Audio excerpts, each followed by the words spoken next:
A paz do Senhor, meus amados irmãos, alunos da Escola Bíblica Dominical, chegamos na lição de número 5, a unidade da raça humana. E o nosso textual está em Malaquias, capítulo 2, versículo 10, que diz: Não temos nós todos um mesmo Pai? Não nos criou um mesmo Deus? Por que seríamos desleais uns para com os outros, profanando o concerto de nossos pais?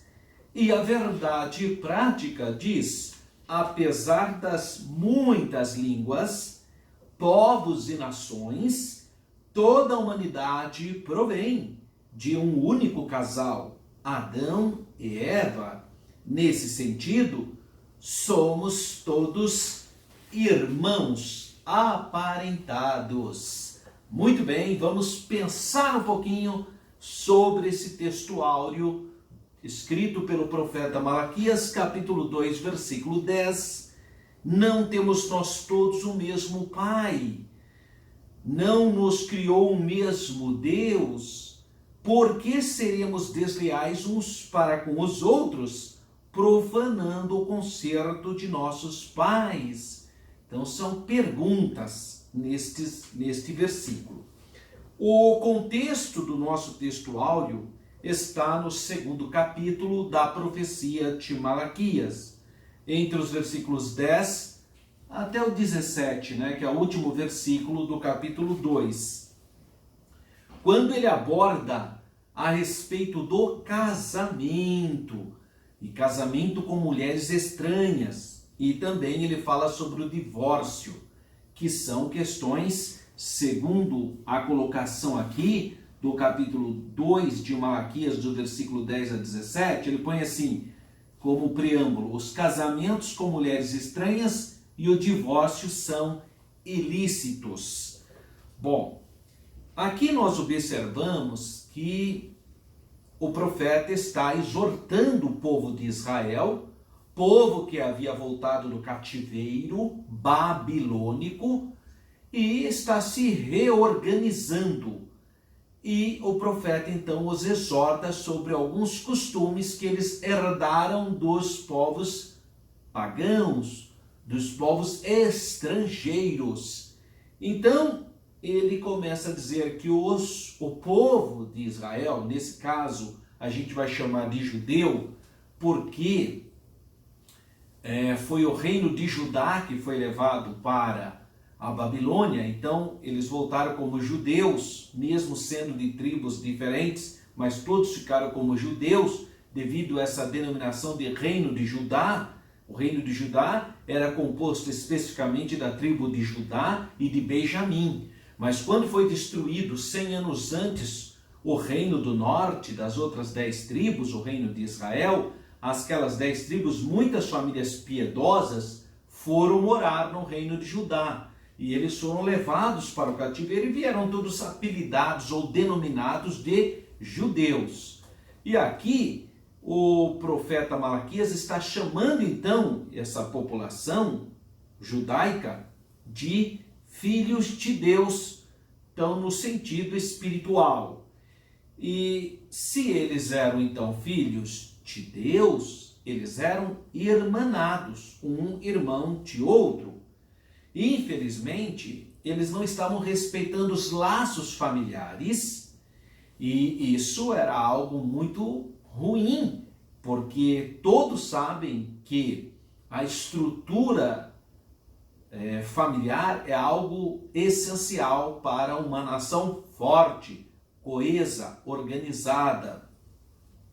Então o ofício do sacerdote foi criado para beneficiar toda a família, não para destruí-la.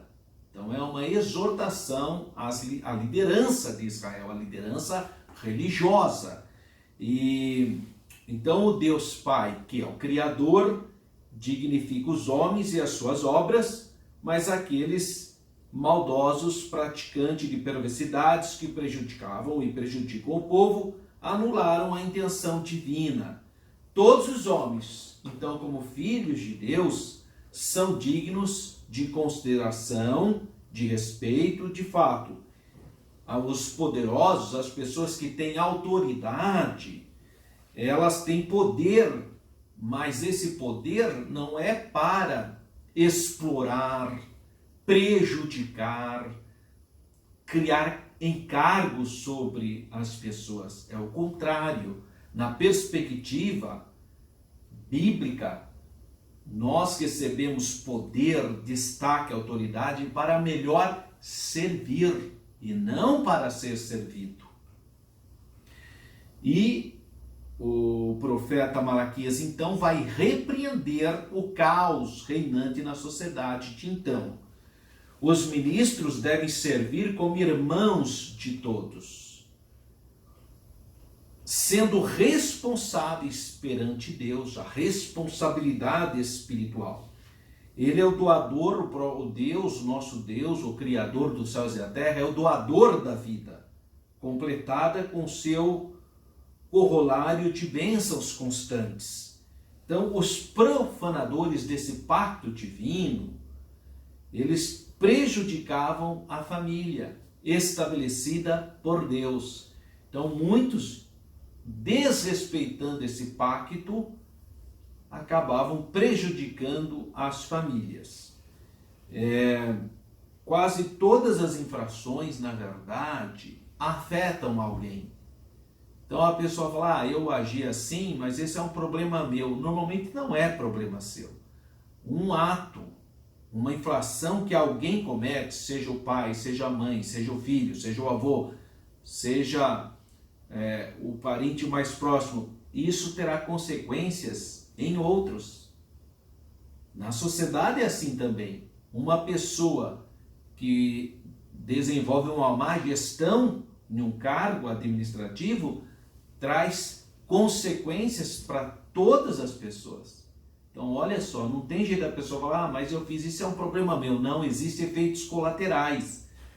Recentemente saiu uma reportagem de um indivíduo que desviava os remédios de um posto de saúde e revendia.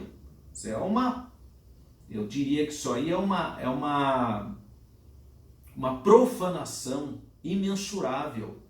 E ele falava assim, quando foi falar com ele, não, mas eu fiz essa tudo, isso é um problema meu. Não é, porque muita gente morreu por falta daquele medicamento naquele posto de saúde.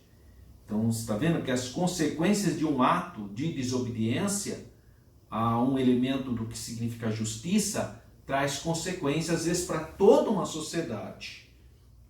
O versículo 10 encerra a sessão anterior e abre uma nova. O assunto é o casamento ilegal, segundo o entendimento da legislação mosaica. O plano de fundo do argumento é que todos os judeus, então, eram filhos do único Deus, Pai.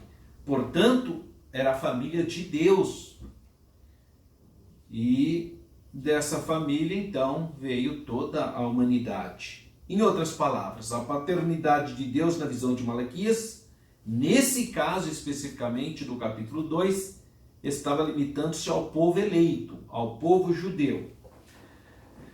O Novo Testamento, numa nova perspectiva, que apresenta conceitos mais universais e não sectários a um único povo, vai mostrar então a família de Deus como a igreja é a família de Deus. E olha só o que diz a segunda carta de Paulo a Coríntios, capítulo 6, versículos 14 a 18. Não vos prendais a um jugo desigual com os infiéis. Então, é muito parecido com o pensamento de Malaquias, que era para os judeus não se prenderem com os estrangeiros. Aí ele diz, por que sociedade tem a justiça com a injustiça? Olha que Paulo está questionando também. E que comunhão tem a luz com as trevas? E que concórdia há entre Cristo e o Belial? Ou que parte tem o fiel com o infiel? E que consenso tem o templo de Deus com os ídolos? Porque vós sois o templo de Deus, do Deus vivente. Como Deus disse, neles habitarei e entre eles andarei. E eu serei o seu Deus e eles serão o meu povo. Por isso saí do meio deles e apartai-vos, diz o Senhor. E não toqueis nada imundo, e eu vos receberei, e eu serei para vós pai, e vós sereis para mim filhos e filhas, diz o Senhor Todo-Poderoso. Então você vê que esse versículo de Paulo está em simetria com a ideia de Malaquias capítulo 2, versículo 10. É uma exortação similar, uma especificamente para o povo de Israel, porque Malaquias tem um contexto que é aquele contexto judaico. E agora Paulo, usado pelo Espírito Santo, num contexto mais universalista, mas também falando para os cristãos, para a igreja. Assim sendo, os filhos de Deus não se casa com outro tipo de pessoas que têm outra filiação. Jesus falou filhos do diabo, né? Ele usou essa expressão para aqueles infiéis. Isto é, nesse caso, os estrangeiros e os devotos da idolatria e corrupções múltiplas para o seio da família. Então não pode haver essa ligação. O casamento restrito tinha a intenção de preservar a fé com a sua pureza, segundo a palavra de Deus exigia e exige. As três perguntas do capítulo 2, versículo 10, que é o nosso texto áureo, esperam respostas positivas. Os judeus tinham um Pai celestial. Seu Deus o tornou especial, uma nação distinta. Sendo esse o caso, como que um filho pode violar a santidade dos pactos, sacrificando sua singularidade? Esta violação é expressa de diversas maneiras, inclusive no casamento misto, uma das infrações denunciadas no texto que se segue. Então, o pacto mosaico, especificamente o Êxodo capítulo 19, exigiu a obediência à lei e a singularidade de Israel como uma nação seleta entre as nações. Então, na verdade, o texto áureo está falando sobre o problema do casamento misto que estava ocorrendo naquela sociedade.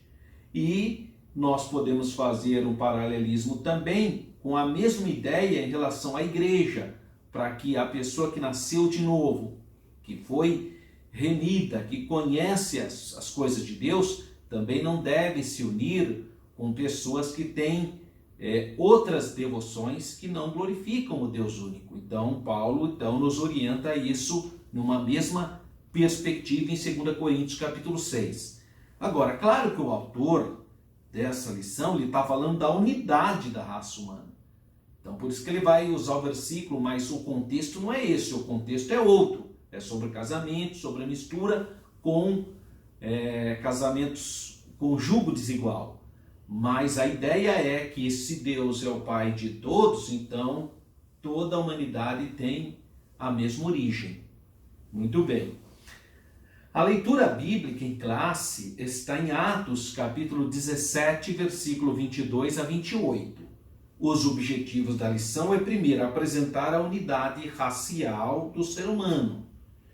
2, discorrer sobre a unidade linguística original da humanidade. E 3, refletir sobre a unidade em Cristo. Esta é, então, a intenção da lição. Ponto central, o principal: toda a humanidade provém de um único casal, Adão e Eva. E nós já explicamos a base da nossa fé, porque Adão e Eva é um casal, são personagens, um casal histórico. Tanto o Senhor Jesus como os apóstolos também defendem essa tese da historicidade do primeiro casal, Adão e Eva. Bom, que nós temos que pensar aqui algo importante. Nós temos um problema em que a gente acha que existem muitas raças, mas não existe. A única raça que existe é a humana. Então, quando você fala, qual é a sua raça? Humana. A minha raça é humana, humanidade. Agora, existem sim etnias diferentes. Então, pode ser uma etnia diferente, mas a raça é humana. Por isso que esses conceitos ideológicos de supremacia racial é uma grande bobagem. Porque raça é uma só, humana. É o DNA, humanidade. Agora, existem etnias diferentes, povos, mas raça é humana. A DNA de humanidade. Então, essa ideia de raça superior, raça inferior, tudo bobagem. Bobagem, e graças a Deus que ficou no lixo da história. Ficou no lixo da história. Tem ainda alguns que, inspirados por Satanás, que ainda tem essa ideia de racismo, mas isso é uma grande bobagem. Isso aí não tem pé, não tem cabeça. Por quê? Porque a raça é humana, é a humanidade. Se pegar lá o DNA, cromossomo, é humano. Tá? Muito bem. Então, na aula de hoje, estudaríamos a unidade racial, da humanidade, linguística e divina do ser humano. Constataríamos que, apesar da pluralidade étnica e também linguística, que gera povos e nações, toda a humanidade tem uma única origem, porque é da raça humana. Fomos criados por Deus e provimos de um único casal, Adão e Eva. E no princípio, conforme veremos, todos falávamos então uma única língua. Havia unidade linguística também. Nesse sentido, todos os seres humanos são irmãos, porque DNA, humanidade. A unidade genética da humanidade traz uma implicação doutrinária muito importante. No primeiro Adão, todos pecamos e fomos destituídos da glória de Deus.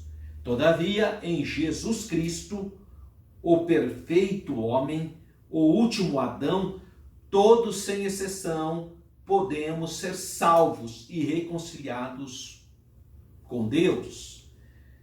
Então vamos analisar nessa lição essa beleza maravilhosa da unicidade humana. Primeiro, a unidade racial do ser humano. Então, nesse tópico, veremos os seguintes assuntos: a origem divina do homem e a sua unidade racial e psicológica. Essa doutrina é suficiente em si mesma para destruir as bases ateias e anticristãs do evolucionismo. O evolucionismo tem essa dificuldade, porque por mais que eles tenham uma teoria interessante de achar que em algum momento algum tipo de símio evoluiu para os hominídeos, é uma coisa complicada, porque aí você teria várias humanidades, então, aí teria raças, mas não é assim. Nós temos origem comum. Pode pegar o homem lá do Alasca, as tribos, os esquimós, ou os índios autóctones da Amazônia, Yanomami, o africano, o aborígene da Austrália. Não adianta você pegar DNA, é humano, é a mesma formação. Então essa teoria da evolução, ela é complicada, porque aí você teria, são vários grupos que teriam que estar em evolução, Não dá para, a Bíblia não, a Bíblia fala que é Adão e Eva. E realmente, se você analisar, todos têm em comum essa herança genética, portanto, provém de um único casal, porque todos têm a mesma, o mesmo código genético, humanidade.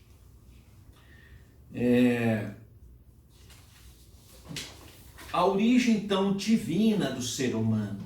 Embora o homem não seja divino, a sua origem é inconfundivelmente provinda de Deus.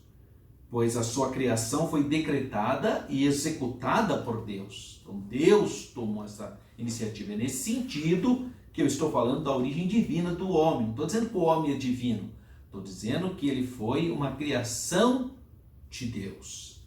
Portanto, o aparecimento do ser humano no universo deve-se a um ato criativo do Deus Pai Todo-Poderoso, ou de Deus, e não um processo evolutivo. Foi um ato de amor de Deus.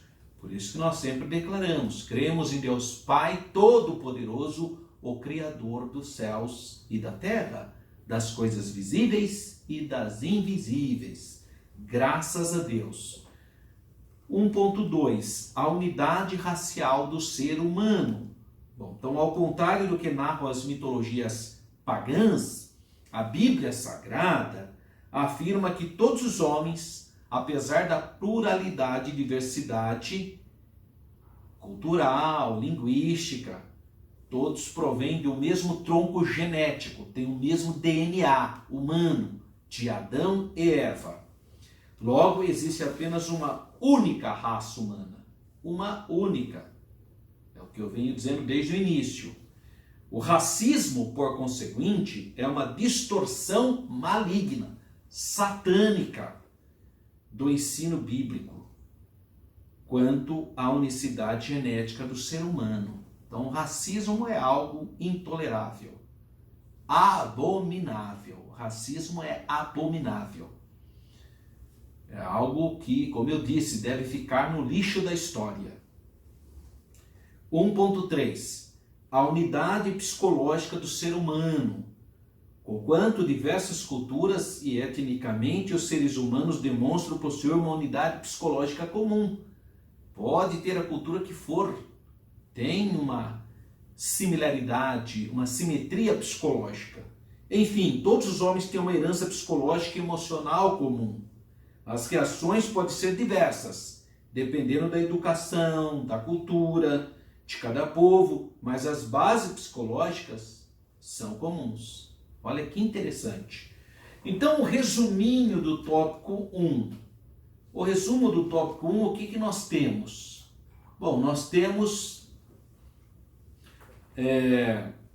a origem divina do homem, no sentido de Deus ter criado o homem, a origem divina nesse sentido, a sua unidade racional, aliás, a sua unidade racial e psicológica corroboram, então, para essa ideia de unidade. Tá? Então é importante nós compreendermos essa percepção, já que estamos falando dessa unidade racial. Há um subsídio didático-pedagógico, né? E o tópico de número 2, a unidade linguística original da humanidade. Bom, a língua original da humanidade. A fala é um dos maiores dons que Deus deu, que é a comunicação. O próprio Deus comunicava-se com Adão. O primeiro homem dominava tão bem a arte de falar que veio a recepcionar sua esposa com um poema admirável. Você é ossos dos meus ossos, carnes da minha carne. Né? No capítulo 13 de Gênesis, Deus chamou Adão e Eva à responsabilidade através de um diálogo. Né? Então agora a língua falada por Adão e seus descendentes imediatos, até pelo menos Noé, nós sabemos que não era a língua hebraica. Tá? Muito cuidado, porque tem gente que veio com essa história de língua sagrada. Não, tem que estudar o hebraico, porque o hebraico é a língua sagrada. Calma.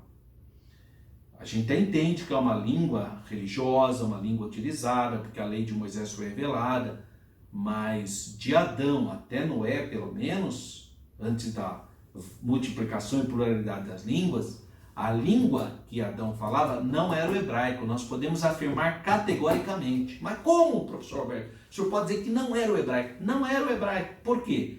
O hebraico é uma língua que se constrói da chamada de Abraão, que falava arameu porque ele era caldeu, ou ele era da Mesopotâmia, portanto um homem mesopotâmico que falava aramaico, era a língua da região. Depois misturou com as línguas cananeias, depois ficou mais de 400 anos no Egito e retornou e misturou com as línguas cananeias. É o hebraico, é uma mistura então de aramaico, línguas cananeias, egípcio, aí deu a língua hebraica. Você está entendendo por que é impossível dizer que Deus falou com Adão na língua hebraica? Não, não falou. Gênesis foi registrado na língua hebraica, porque, segundo a tradição, foi Moisés que escreveu. Tudo bem, é o que nós chamamos do hebraico primitivo, porque esse hebraico de Moisés é um hebraico primitivo, porque o próprio Moisés está em contato, ele tem o conhecimento de toda a ciência do Egito, então ele dominava a língua egípcia, passa a ter o conhecimento da língua midianita, porque ele morou com Jetro 40 anos, que é uma língua já dali, são línguas semíticas. Depois o povo vai entrar em Canaã e vai, obviamente, absorver elementos linguísticos de Canaã. Isso é a coisa mais natural até hoje na nossa sociedade. Então não dá para acolher essa ideia absurda de que a língua hebraica foi a língua que Deus falou com Adão. Não é possível, porque a língua hebraica não existia nesse período. Acho que é importante a gente falar o 2.2, a confusão linguística em Babel, lá Babel, né? É uma palavra para Babilônia, né? Bom, após o dilúvio, então os filhos de Noé concentraram-se no vale de Sinear, e ali incentivou-se a criar um estado secular, como sendo um marco de referência para que a humanidade não se espalhasse. Nesse sentido, é um estado contrário a Deus, porque Deus disse para Noé que era para que ele crescesse, multiplicasse e avançasse sobre a terra. O pessoal lá da Nimrod e outras pessoas ali do Vale de Sinear estão chamando as pessoas para fazer uma torre, para que seja uma referência de toda a humanidade, para não se espalhar, sendo que Deus tinha falado para espalhar. Está vendo que, nesse sentido, é uma rebelião contra a ordem de Deus. 3. Indícios da linguagem primitiva. Apesar dos muitos idiomas existentes atualmente no mundo, é possível constatar, através de um estudo histórico e comparativo, que todos eles provieram de um tronco linguístico comum. Tem muito material, mas tem muito material sobre esse assunto. Hoje se sabe que existem troncos linguísticos da onde derivam as outras. A nossa mesmo, a língua portuguesa, não existia, ela vem do latim, é o tronco latino. Então tem muita coisa e muita mudança de línguas, né? Muita mistura. E hoje, inclusive, está havendo esse intercâmbio linguístico, né? Tópico 2. Houve uma língua primeira, seguida de uma confusão linguística, mas é possível perceber seus indícios nos diversos idiomas presentes. É possível, então, ver essas similaridades. Há um subsídio bíblico-teológico, item 3. Em Cristo, todos somos um. Então, na pessoa bendita do Senhor Jesus, nós vamos retomar a unidade. Acesse o meu site www.professoralberto.com.br. Eu falo um pouco mais sobre essa questão da multiplicidade de língua, inclusive cito um artigo de um cientista, de um estudioso de línguas, muito interessante. Coloquei até a referência do site lá e você pode entrar e observar, está à sua disposição. Mas em Cristo somos todos um. A unidade humana não se dá apenas em termos étnicos, raciais, nesse caso de humanidade ou de línguas. Ela avança isso, né? Por isso que fala em Cristo, nós somos um. O pecado universal de Adão é o item 1. Então o apóstolo Paulo explica em Romanos capítulo 5 que o pecado de Adão traz consequência para toda a humanidade. Não é que você pecou igual a Adão, não é isso. É que você herdou da natureza adâmica o pecado original. Então todo mundo que é descendente de Adão já vem com essa mácula, né? com esse pecado. Então por isso nós somos gerados em pecado, né? Isso aí que o próprio Davi fala, em pecado gerou minha mãe, né? Ele está dizendo o quê? Ele está dizendo que ele já nasceu em pecado.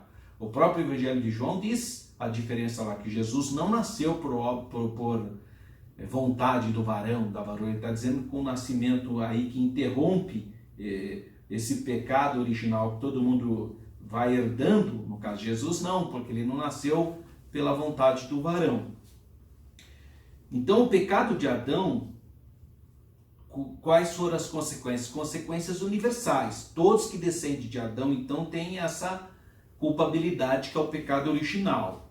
Eis porque todos pecaram e destituídos estão da glória de Deus, conforme Romanos 3:23. Todos os seres humanos acham-se ligados entre si pela transgressão de Adão. Então, quando Adão e Eva, quando eles pecaram, eles ficaram completamente distorcidos, né? Então, eles perderam uma série de questões, eles tornaram-se então incompletos, defeituosos, né? Porque eles, então, a partir de então, eles vão transmitir isso para toda a humanidade. Então, as consequências universais do pecado de Adão, além da morte espiritual, né, que é a separação espiritual, o homem também experimentou a partir de ali, então, a morte física. Então, o próprio Adão viveu 930 anos e veio experimentar a morte. A morte, portanto, é uma experiência comum a todos os homens. Porque todos os homens em Adão pecaram e foram expostos à fraqueza e à morte. Então, é uma consequência do pecado de Adão. E item 3.3. Em Jesus Cristo, segundo Adão, todos podemos ser salvos. Então, as consequências do pecado de Adão foram desfeitas na cruz, pelo poder do sacrifício de Jesus. Na epístola de Paulo aos Romanos, o Senhor Jesus é identificado como o último Adão. 1 Coríntios 15:45 e Romanos 5:15. Romanos 5 é quando Paulo explica sobre o pecado original. Através da morte do Senhor Jesus, ele venceu a própria morte, resgatando-nos completamente do pecado. Efésios 2:5. Hoje, por conseguinte, o nosso elo com todas as famílias de Adão não se dá apenas em termos genéticos ou linguísticos, mas de igual modo pela morte e ressurreição do Senhor Jesus, o verdadeiro Adão. Nele, os que recebem a fé constituem-se uma única família, a família dos santos. 1 Coríntios 12:13. Então, resuminho do tópico 3. Todos os seres humanos acham-se ligados em Adão quanto ao pecado e também quanto à redenção por meio de Cristo. Há outro subsídio teológico e as considerações finais. Nesta lição aprendemos que todos os povos da terra, apesar de sua diversidade ética, cultural e linguística, formam uma única família, uma única raça, único código genético, humanidade, humano. Por esse motivo, o verdadeiro cristão não aceita ideologias racistas, em hipótese alguma. Então, você vê, né? A pessoa fala, mas na África do Sul tinha a igreja de branco, a igreja racista. Isso é ideologias malignas. Não tem. Eu louvo a Deus, é misericórdia de Deus. O movimento pentecostal, ele também teve problemas no sul dos Estados Unidos, mas ele nasceu antirracista. Por quê? Porque o pastor Seymour, ele era um negro em Los Angeles, que pregava o batismo no Espírito do Espírito Santo, o revestimento do poder. Então o movimento pentecostal, no seu início, antirracismo, porque os estados do sul dos Estados Unidos eram segregacionistas, e os Estados Unidos ainda têm um problema racial ainda. Como a África do Sul teve com o apartheid, essas denominações reformadas, né, eram igrejas reformadas, seja holandesas, seja, elas eram extremamente racistas, né, igreja de branco, igreja de negro, quer dizer, isso aí é tudo coisa humana, maligna, porque Jesus veio para quebrar barreiras. Não há judeu, não há gentil, não há macho, não há fêmea, mas todos somos um em Cristo. Quer dizer, o sangue de Jesus quebra as barreiras que o homem inventou. Porque são invenções humanas, né? Nossa invenção de homem, né? Então, em Jesus Cristo, nossa comunhão uns com os outros torna-se ainda mais forte, graças a Deus. Na igreja, todos somos um, formando um só corpo. Glória a Deus. Aleluia. Isso é maravilhoso. Eu vi, ninguém falou para mim, eu vi. Quando eu morei em Israel, eu visitei uma igreja em Natania, uma igreja pentecostal, povo de Deus, e eu vi ali judeus e palestinos juntos orando como irmãos, falando língua e mistério com Deus, glorificando a Deus, abraçados, sentindo o poder de Deus, porque é isso é evangelho. O evangelho, ele quebra as barreiras ideológicas, os preconceitos. Graças a Deus, é o poder de Deus. E Deus continua abençoando a sua vida. Eu quero convidar você para que na próxima quinzena você possa participar da nossa aula de formação continuada presencial.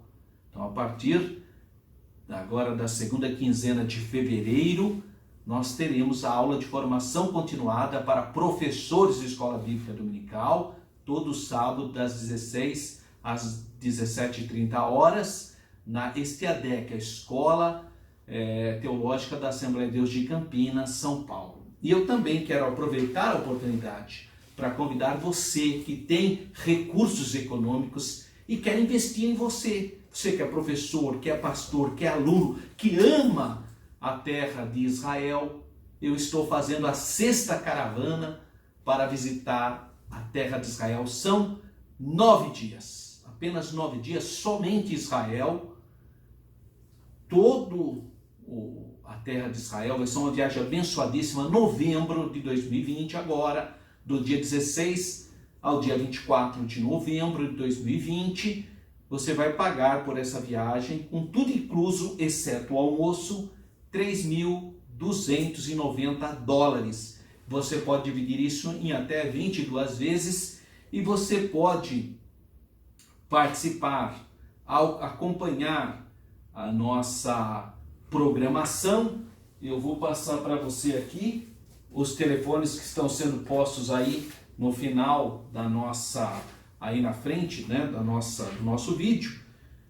019, que é o código de Campinas, 3241-2424, é a Renova Turismo. Ou 019-98372-1193.